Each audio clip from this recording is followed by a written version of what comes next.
In this video, I'm going to compare a full-size Glock 17 with a Micro 9 Glock 43X. This is primarily for someone who may already own a full-size Glock and you are interested in a smaller Glock for concealed carry purposes, and you kind of want to know how they compare. How much smaller is it really? How much lighter is it? And what are some of the feature differences between the two guns? So we look at the length of a full-size Glock. The slide itself is about 7¼ inches. The slide for the 43 is only 6 inches. So you got a good 1¼ inch less there. As far as the height goes, the Glock 43 comes in right around 5 inches. And the Glock 17, there's a little more than 5¼ inches for the Glock 17. Top to bottom. But when we get to the width of the actual grip, there is a considerable difference here. The Glock 43 is just about 1 inch wide, and the grip for a Glock 17 is about 1 1/8 inches. Kind of just looking at those two next to each other, you can see the size difference. And that also translates to the magazine, which on the full-size Glock is 17 round magazine, but it's a double stack. So that makes it a little bit wider. And the 43X is actually a single stack, so you have a lot less capacity, but the rounds are on top of each other instead of next to each other, so that makes the magazine a lot thinner, allowing for a thinner grip. Alright, as far as the weight goes, and this is completely unloaded, but the magazine is in the gun, the Glock 17 is at 25 ounces unloaded, and the Glock 43 unloaded comes in at only 18.7 ounces. So that's considerably lighter in weight. And now we have the weight of the 43X, which is fully loaded, 10 rounds plus 1 in the chamber. So when you're actually going to be carrying it, you're going to be at 23.3 ounces. And the Glock 17 fully loaded with 17 rounds in the magazine and 1 in the chamber, total of 18 rounds. You're looking at a whopping 32.4 ounces to carry that fully loaded. Okay, I just wanted to show the size comparison when the guns are right next to each other. Put this one right on top with the slides lined up in the back. So you see how much bigger it is. That's a good 1.5 inches longer and probably 1/2 inch taller. So if you look at my grip, all 3 of my fingers fit on here without a magazine extension. So that's still a pretty good size grip for a smaller gun. So I do like that. Obviously the 17 is bigger. My fingers fit on there and then some. And the grip, of course, is a little bit thicker.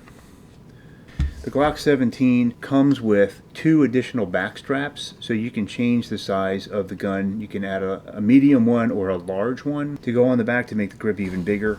As far as I have found, the 43X does not come with any kind of back strap. I don't believe Glock makes a back strap for this, but I have seen some aftermarket back straps that fit nicely on the back here, and I'll leave a link down in the description if you want to check those out. Probably the biggest design difference between the 17 and the 43X is the slide stop. The Glock 17 has the slide stop on both sides, so it's ambidextrous as far as that goes, as well as the magazine release can be swapped to the other side on either one of these guns.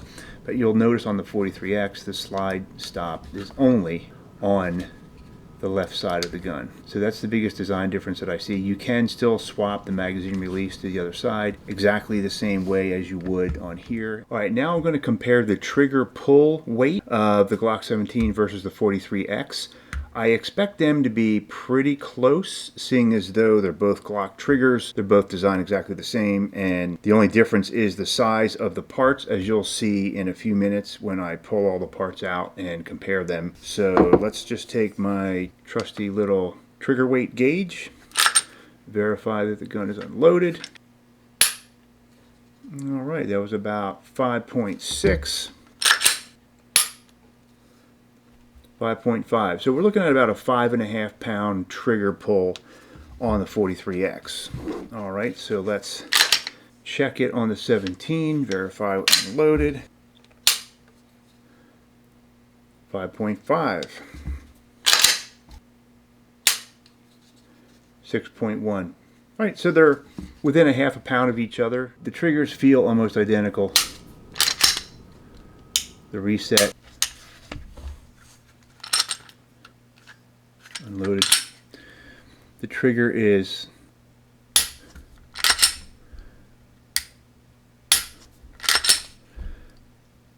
Glock trigger, pretty much the same on both of these guns. As far as the sights go that come standard, they are, again, almost identical, only smaller. It's got the same U and the white dot in the front.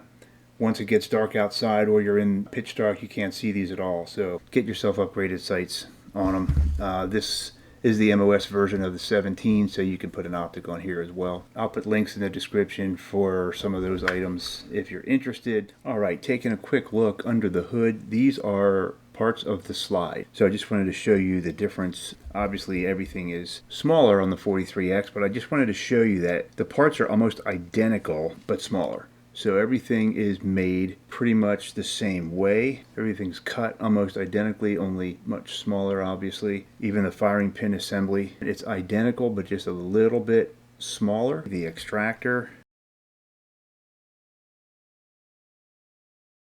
The one interesting thing I noticed was the firing pin safety. It actually appears smaller on the 17, and yes, this is the correct one. I was at first thought I got them mixed up, but I did not. The firing pin safety is actually a little bit smaller on the 17 than it is on the 43X. So anyway, I just thought that was interesting. All right, and here's a look under the hood on the frame side of things. I took just about everything out except for the magazine release. That's a little bit of a pain to put in there, but you can swap the magazine release on either one of these the same exact way. I do have videos that I'll link to up in the corner to show you exactly how to do that magazine release swap to the other side. Again, everything is almost identical except for the size. You got the locking block. The locking blocks here are almost identical, slight differences to make things fit together. You got your slide stop lever. Now this is one of the biggest differences in the frame, is that on the Glock 17 it's ambidexterous for the slide stop, and it's only on one side for the 43X, which is the right-hander's thumb side. And of course the trigger and trigger bars are almost identical, only a little bit smaller. With the 43X, everything goes together the same. The trigger mechanism housing, again, just about identical. Again, this is a Gen 5, and this is the 43X, identical but smaller. So everything comes apart the exact same way. So there you have it, just a quick look inside to see some of the internal differences. That's basically it. I wanted to show the difference between these two guns as far as size and any design differences, of which there are very few. If you found this video informative or interesting, please hit like below. Please check out the description for some of the things I mentioned in this video, and any of the tools that I used here will be down there. And thank you for watching.